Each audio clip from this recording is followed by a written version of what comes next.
പ്രിയപ്പെട്ട പ്രേക്ഷകരെ നമസ്കാരം. ലോകത്തെ നാലാമത്തെ സാമ്പത്തിക ശക്തിയായി ഉയർന്ന ആത്മവിശ്വാസത്തോടെയാണ് നമ്മുടെ രാജ്യം 2026 എന്ന വർഷം തുടങ്ങിയിരിക്കുന്നത്.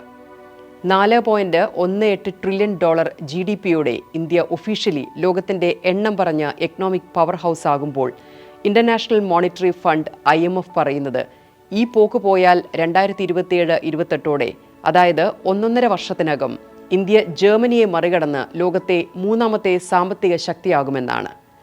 ശ്രദ്ധിച്ചു കേൾക്കണം, എൻ്റെ ആഗ്രഹം പറഞ്ഞതല്ല. IMF-ന്റെ ഒഫീഷ്യൽ ഡാറ്റയാണ്. ലോകത്താകമാനം പിന്തുടരുന്ന നോമിനൽ GDP കാൽക്കുലേഷൻ അനുസരിച്ച് ലോകത്തെ ഏറ്റവും വേഗത്തിൽ വളരുന്ന എക്കണോമിയാണ് ഇന്ത്യ ഇന്ന്. ഒന്ന് ആലോചിച്ചു നോക്കൂ, പതിറ്റാണ്ടുകൾ കഴിഞ്ഞാലും ഇന്ത്യക്ക് എത്തപ്പെടാൻ പറ്റില്ലെന്ന് പാശ്ചാത്യ ശക്തികൾ കണക്കുകൂട്ടിയിരുന്ന ഇന്ത്യ. അവിടെയാണ് ഇന്ന് ലോകത്തെ 4ാം ശക്തിയായുള്ള ഇന്ത്യയുടെ ആരോഹണം. അതാരും തന്നതല്ല, ഇന്ത്യ പിടിച്ചു വാങ്ങിയതാണ്. നേതൃപരമായ ബുദ്ധി കൊണ്ടും ഭയമില്ലാത്ത പ്രവൃത്തി കൊണ്ടും. ഘടനാപരമായ പരിഷ്കാരങ്ങളോടെ, ശക്തമായ ആഭ്യന്തര വളർച്ചയോടെ, ബുദ്ധിപരമായ സാമ്പത്തിക ആസൂത്രണത്തോടെ, ലോകത്തെ നിയന്ത്രിക്കാൻ തക്കവണ്ണമുള്ള നേതൃശേഷിയോടെ ഇന്ത്യ 4ാം ലോക സാമ്പത്തിക ശക്തിയായി ഇന്ന് മാറിയിരിക്കുന്നു. എന്താണ് മാജിക്? എന്താണ് കാരണം? നേഷൻ ഫസ്റ്റ് എന്ന മനോഭാവം അത്ര തന്നെ. എഡിറ്റോറിയൽ ഇൻസൈറ്റ്സിലേക്ക് എല്ലാ പ്രേക്ഷകർക്കും സ്വാഗതം. പല കണക്കുകളും നമ്മുടെ നേട്ടത്തിൻ്റെ സാക്ഷ്യമായി പറയുന്നുണ്ടെങ്കിലും ആരും അധികം കേൾക്കാത്ത ചില അസാധാരണമായ മുന്നേറ്റങ്ങൾ പറയാം. ചെറിയ ചെറിയ കാര്യങ്ങളാണ്, പക്ഷെ ചെറിയ ചെറിയ കാര്യങ്ങളിൽ പോലും ലക്ഷ്യത്തെ ചേസ് ചെയ്യാനുള്ള എക്സിക്യൂഷനും പ്ലാനിങ്ങും ഉണ്ടല്ലോ. അതിപ്പം ലോകം സസൂക്ഷ്മം നിരീക്ഷിക്കുന്നുണ്ട്. ഓരോ ഇന്ത്യക്കാരനും ഇത് അറിഞ്ഞിരിക്കണം. നമ്മുടെ രാജ്യം സ്ഥാപിത വൈദ്യുത ശേഷിയിൽ 50% ഫോസിൽ ഫ്യൂവൽ അല്ലാത്ത ഓൾട്ടർനേറ്റ് എനർജി ഉപയോഗിക്കുന്നുവെന്ന ചരിത്രപരമായ നേട്ടം 2025 സ്വന്തമാക്കിയിരിക്കുന്നു. വൈദ്യുത ഉൽപ്പാദനത്തിൽ സോളാർ, വിൻഡ്, ഹൈഡ്രോ, ന്യൂക്ലിയർ മാർഗങ്ങളിലൂടെ രാജ്യത്തിനാവശ്യമായ എനർജിയുടെ 50% ഗ്രീൻ എനർജിയിലേക്ക് മാറിയിരിക്കുന്നു. അതിൻ്റെ ബ്യൂട്ടി എന്താണെന്ന് വെച്ചാൽ 2030 രാജ്യം ഈ നേട്ടം ലക്ഷ്യമിട്ടിരുന്നതെങ്കിൽ 5 വർഷം മുന്നേ ആ ലക്ഷ്യം നേടിയിരിക്കുന്നു എന്നർത്ഥം. എണ്ണയും ഗ്യാസും ഉൾപ്പെടെയുള്ള ഫോസിൽ ഫ്യൂവൽ ഇറക്കുമതിയിലെ അമിത വിധേയത്വം കുറയ്ക്കാനും ഹരിത തൊഴിലവസരങ്ങൾ സൃഷ്ടിക്കാനും ലോകത്തിൻ്റെ ക്ലൈമറ്റ് ലീഡറായി ഇന്ത്യയെ ഉയർത്താനും ഈ നേട്ടം സഹായിക്കും. പല രാജ്യങ്ങളും ഫോസിൽ ഫ്യൂവലിൽ നിന്ന് ഗ്രീൻ എനർജിയിലേക്ക് മാറാൻ വലിയ ശ്രമം നടത്തുന്നുണ്ട്. പക്ഷേ നോൺ ഫോസിൽ എനർജിയുടെ കപ്പാസിറ്റിയുമായി ബന്ധപ്പെട്ട COP26 എന്നറിയപ്പെടുന്ന പാരീസ് എഗ്രിമെന്റ് നടപ്പാക്കുന്ന ആദ്യ G20 രാജ്യമായി ഇന്ത്യ മാറിയിരിക്കുകയാണ്. വിശാലമായ റിന്യൂവബിൾ എനർജി സോഴ്സുകളുള്ള ചെറിയ രാജ്യങ്ങൾക്ക് ഈ ലക്ഷ്യം എളുപ്പമായിരിക്കാം. പക്ഷേ ഇന്ത്യ പോലെ ഭീമമായ ഊർജാവശ്യങ്ങളുള്ള ഒരു വലിയ രാജ്യത്തിൻ്റെ ഈ നേട്ടം ചെറിയ കാര്യമല്ല. ഒരുപക്ഷെ അന്താരാഷ്ട്ര കാലാവസ്ഥ പ്രതിജ്ഞയെടുത്ത വലിയ എക്കണോമികളിൽ ഇന്ത്യ മാത്രമാകും ഇന്റർനാഷണൽ ക്ലൈമറ്റ് പ്ലെഡ്ജുകൾ ഇത്ര വേഗം പൂർത്തീകരിച്ചത്. അതും ലക്ഷ്യം വെച്ച വർഷത്തിനും 5 ആണ്ട് മുമ്പേ. കൂടിവരുന്ന ഊർജ ആവശ്യങ്ങളെല്ലാം തൃപ്തിപ്പെടുത്തിക്കൊണ്ടാണ് ഈ നേട്ടം കൈവരിച്ചത് എന്നത് മറ്റൊരു വസ്തുത. ഇതിലൊരു വൗ ഫാക്ടർ കൂടിയുണ്ട്. കഴിഞ്ഞ 10 വർഷം കൊണ്ട് രാജ്യത്തെ 1 കോടി വീടുകൾ സോളാർ എനർജിയിലൂടെ മിനി പവർ പ്ലാന്റുകളായി മാറിയിരിക്കുന്നു. അതായത് 10 ആണ്ടുകൊണ്ട് 40% വർധന. അങ്ങനെ ഓരോ മേഖലയിലും നാം കണ്ടെത്തിയ സ്പീഡാണ്, എക്സിക്യൂഷൻ പവറാണ് ഇന്ത്യയെ 4ാം ലോക സാമ്പത്തിക ശക്തിയാക്കുന്നതിൽ നിർണായകമാകുന്നത്. മറ്റൊന്നുകൂടി പറയാം, സെമി കണ്ടക്ടർ റെവല്യൂഷന്റെ വലിയ സ്വപ്നമാണ് ഇന്ത്യ ഇന്ന് ലോകത്തിന് നൽകുന്നത്. ചിപ്പുകളുടെ നിർമ്മാണത്തിന്റെ പൈലറ്റ് ലൈൻ 2025 പ്രധാനമന്ത്രിക്ക് മുന്നിൽ സമർപ്പിക്കപ്പെട്ടു. ഈ വർഷം 4 ലോകോത്തര കമ്പനികൾ നമ്മുടെ രാജ്യത്ത് ചിപ്പുകളുടെ കമേഴ്ഷ്യൽ പ്രൊഡക്ഷൻ തുടങ്ങുകയാണ്. മൈക്രോൺ, CG പവർ, കൈനീസ് ടെക്നോളജി, പിന്നെ നമ്മുടെ ടാറ്റ ഇലക്ട്രോണിക്സും. സ്ട്രാറ്റജിക്കലി ഇതൊരു വലിയ മുന്നേറ്റമാണ്. ടെക്നോളജിയിൽ സ്വാശ്രയത്വവും സെമി കണ്ടക്ടർ സപ്ലൈ ചെയിനിൽ ലോകത്ത് നിർണായക സ്ഥാനവും ഇത് ഇന്ത്യക്ക് നേടിത്തരും. നിലവിൽ തായ്വാനിലും ദക്ഷിണ കൊറിയയിലുമായി ഒതുങ്ങിയിരിക്കുന്ന സെമി കണ്ടക്ടർ മാനുഫാക്ചറിങ്ങിന് പുതിയ അധ്യായം ലോക ടെക് ഭൂപടത്തിൽ കുറിക്കാൻ ഇന്ത്യയുടെ എൻട്രിക്ക് കഴിയും. അമേരിക്കയും ജപ്പാനും ഇക്കാര്യത്തിൽ ഇന്ത്യയെ ഉറ്റുനോക്കുന്നുണ്ട്. കാരണം ഡിഫൻസ്, ആർട്ടിഫിഷ്യൽ ഇന്റലിജൻസ്, കമ്മ്യൂണിക്കേഷൻ രംഗത്തെ ജീവനാഡിയാണ് സെമി കണ്ടക്ടർ ചിപ്പുകൾ എന്നറിയാമല്ലോ. അതുകൊണ്ട് ഫ്യൂച്ചർ ടെക്നോളജിയിലെ മർമ്മത്താണ് ഇന്ത്യ വിത്തിട്ട് വെള്ളമൊഴിച്ചുകൊണ്ടിരിക്കുന്നത്. സെമി കണ്ടക്ടർ ഇൻഡസ്ട്രിയിൽ ഇൻവെസ്റ്റ്മെന്റിന് ഓൾട്ടർനേറ്റ് സ്പേസ് തേടുന്ന ലോകത്തെ വമ്പൻ കമ്പനികൾക്ക് ഇന്ത്യ വാഗ്ദത്ത ഭൂമിയാകുന്നുവെന്നർത്ഥം. ഇത് വെറുതെ അങ്ങ് സ്വപ്നം കണ്ടതല്ല. ഇന്ത്യക്ക് സെമി കണ്ടക്ടർ എക്കോസിസ്റ്റം വേണമെന്ന ലക്ഷ്യത്തോടെ 2021 സെമി കണ്ടക്ടർ മിഷൻ ഇന്ത്യ തുടങ്ങിവെച്ചതിൻ്റെ റിസൾട്ടാണിത്. അധികമായി ഇറക്കുമതിയിൽ ആശ്രയിച്ചിരുന്ന പരമാവധി മേഖലകളിലെല്ലാം സ്വയം പര്യാപ്തത വേണമെന്ന പുതിയ പോളിസിയുടെ ഭാഗമായിരുന്നു ഇത്. അങ്ങനെ ഫാബ് ലാബുകളും അസംബ്ലിംഗ്, ടെസ്റ്റിംഗ്, മാർക്കറ്റിംഗ്, പാക്കേജിംഗ് പ്ലാന്റുകളും നമ്മൾ ഉണ്ടാക്കുകയാണ്. ഹൈ സ്കിൽഡ് തൊഴിലുകളിൽ വലിയ സാധ്യതയാണ് ഈ വിപ്ലവം തുറന്നിട്ടത്. ഈ വർഷം $6400 കോടി, അതായത് ഏകദേശം 5.5 ലക്ഷം കോടിയുടെ സെമി കണ്ടക്ടർ മാർക്കറ്റിൽ ഒരു വലിയ പങ്ക് ഇന്ത്യക്കായി തുറന്നിടാൻ പോവുകയാണ്.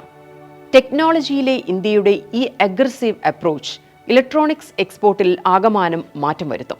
കഴിഞ്ഞ 10 വർഷം കൊണ്ട് മൊബൈൽ ഫോണുകളുടെയും ഇലക്ട്രോണിക്സ് പ്രൊഡക്റ്റുകളുടെയും എക്സ്പോർട്ട് 6 ഇരട്ടി വർദ്ധിച്ച് 11.5 ലക്ഷം കോടിയോളമായിരിക്കുന്നു. അപ്പോൾ വിമർശന തൊഴിലാളികൾ പറയും, ഇതൊക്കെ പണക്കാർക്കല്ലേ എന്ന്. പ്രധാനമന്ത്രി ജൻധൻ യോജന അറിയണം. ഗ്രാമങ്ങളിൽ നിന്നും 57 കോടിയിലധികം ബാങ്ക് അക്കൗണ്ടുകളാണ് ഇതിനകം തുറന്നത്. ഗ്രാമീണരെയും ഫിനാൻഷ്യൽ ഇൻക്ലൂഷന്റെ ഭാഗമാക്കണമെന്ന ലക്ഷ്യത്തിലാണ് ഈ ദൗത്യം തുടങ്ങിയത്. 2,81,000 കോടി രൂപ ഈ അക്കൗണ്ടുകളിൽ നിക്ഷേപിച്ചിരിക്കുന്നു. രാജ്യത്തെ ഗ്രാമീണരെ ദേശീയ ബാങ്കിംഗ് സംവിധാനത്തിലേക്ക് എത്തിക്കാനും ഡിജിറ്റൽ പണമിടപാടുകളിലൂടെ അവരെ സർക്കാർ സബ്സിഡികളുടെ നേരിട്ടുള്ള ഉപഭോക്താവാക്കാനും പദ്ധതി സഹായിച്ചു. ഇടനിലക്കാരായി നിന്ന് പണം തട്ടിയെടുത്തിരുന്ന കുറുക്കന്മാരെ ഒഴിവാക്കി. ഇതിൽ 2 കാര്യങ്ങൾ ശ്രദ്ധിക്കണം. ജൻധൻ അക്കൗണ്ടുകളിൽ 67% ഗ്രാമീണരായ ജനങ്ങളാണ്. ധനകാര്യ ഇടപാടുകളിൽ നഗര ഗ്രാമപ്രദേശങ്ങളിലെ അന്തരം കുറയ്ക്കാൻ അതുവഴി കഴിയുന്നു. മറ്റൊന്ന്, 51%, ഏതാണ്ട് 30 കോടിയോളം അക്കൗണ്ട് ഹോൾഡർമാർ വനിതകളാണ്.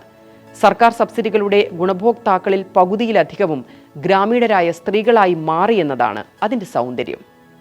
ലോകത്തെ ഏറ്റവും സങ്കീർണമായ ഒരു സാമ്പത്തിക ശക്തിയായ ഇന്ത്യ ഇന്ന് ഏറ്റവും ഇൻ്റലിജൻ്റായ, അളക്കാനാകാത്ത സാമ്പത്തിക വിസ്മയമാണെന്ന് പണ്ട് നമ്മളെ പരിഹസിച്ചവർ അംഗീകരിക്കുന്നു. അതിന് കാരണമുണ്ട്. രാജ്യത്തിൻ്റെ ആഭ്യന്തര ഉപഭോഗം നമ്മുടെ GDPയുടെ 60% സ്വാധീനിക്കുന്നു.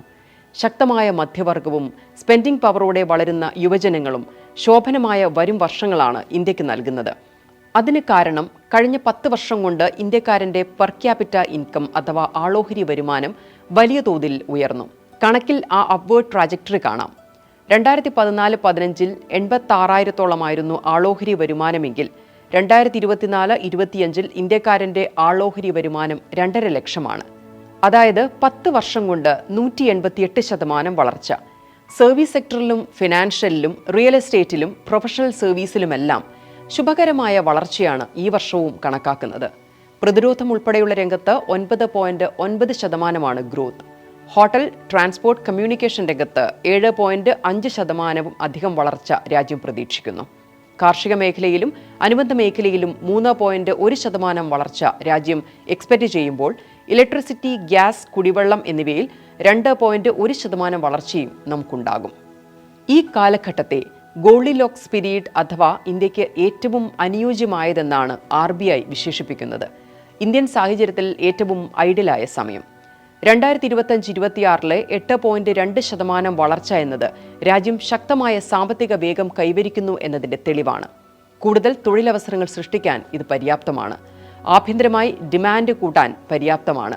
അതിന് ഏറ്റവും വലിയ പിന്തുണാ സംവിധാനവും രാജ്യം ഒരുക്കിയിട്ടുണ്ട്. മറ്റൊന്നുമല്ല, പണപ്പെരുപ്പവും വിലക്കയറ്റവും ഇല്ലാത്ത ഒരു സാഹചര്യം രാജ്യത്ത് സൃഷ്ടിച്ചിരിക്കുന്നു.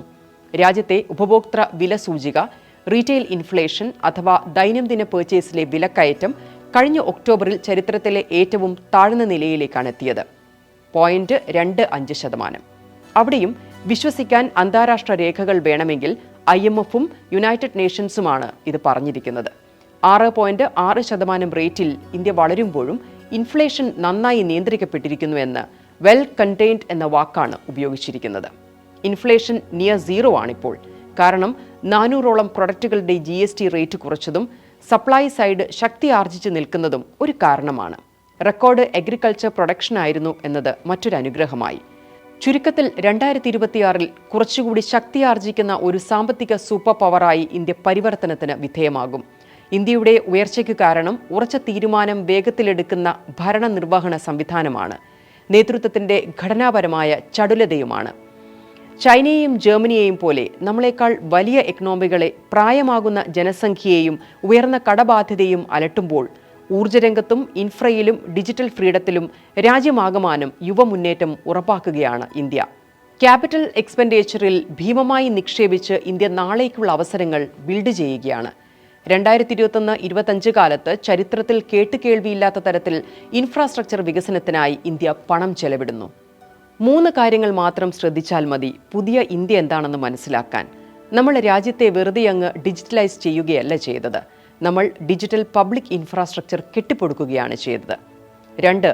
ആഗോള എണ്ണവിലയുടെ ചാഞ്ചാട്ടത്തിൽ ഒപെക് രാഷ്ട്രങ്ങളുടെ ദയകാത്ത് നിൽക്കാതെ നോൺ ഫോസിൽ എനർജിയുടെ പാരലൽ സംവിധാനം കെട്ടിപ്പൊക്കി. ആദ്യം പറഞ്ഞ പോലെ 50% എനർജി ഉപഭോഗം ഗ്രീൻ ഫ്യൂവലായി കൊണ്ടുവന്നു. കുറഞ്ഞുവരുന്ന വർക്ക് ഫോഴ്സിൽ ചൈന ചുരുങ്ങുമ്പോൾ, ആഭ്യന്തര ഡിമാൻഡ് കുറഞ്ഞ് ഡെമോഗ്രാഫിക് ഡെറ്റിൽ ജപ്പാൻ ഉഴലുമ്പോൾ, ജർമ്മനി ഊർജ്ജദാരിദ്ര്യം ഫേസ് ചെയ്തു തുടങ്ങുമ്പോൾ നമ്മൾ ഇന്ത്യക്കാർ തുടങ്ങിയിട്ടേ ഉള്ളൂ. കഴിഞ്ഞ 10 വർഷക്കാലം ഒരു നേഷൻ ബിൽഡിംഗ് എക്സസൈസാണ് നമ്മൾ ചെയ്തത്. നമ്മൾ ലോകത്തെ ഭരിക്കാൻ പോകുന്നതേയുള്ളൂ. രാജ്യം വളരുമ്പോൾ ഇപ്പോഴും പട്ടിണിയാണെന്ന് വിലപിക്കുന്നവരോട് ഒരു വാക്ക് ആവർത്തിക്കട്ടെ. ഇന്ത്യ പോലെ ഭീമാകരമായ ഒരു രാജ്യം ജനാധിപത്യം പിന്തുടരുന്നിടത്തോളം വീട്ടിൽ ചോറും ജോലിയും കാറും പണവും ഒന്നും സർക്കാർ ഫ്രീയായി എത്തിക്കാൻ പോകുന്നില്ല.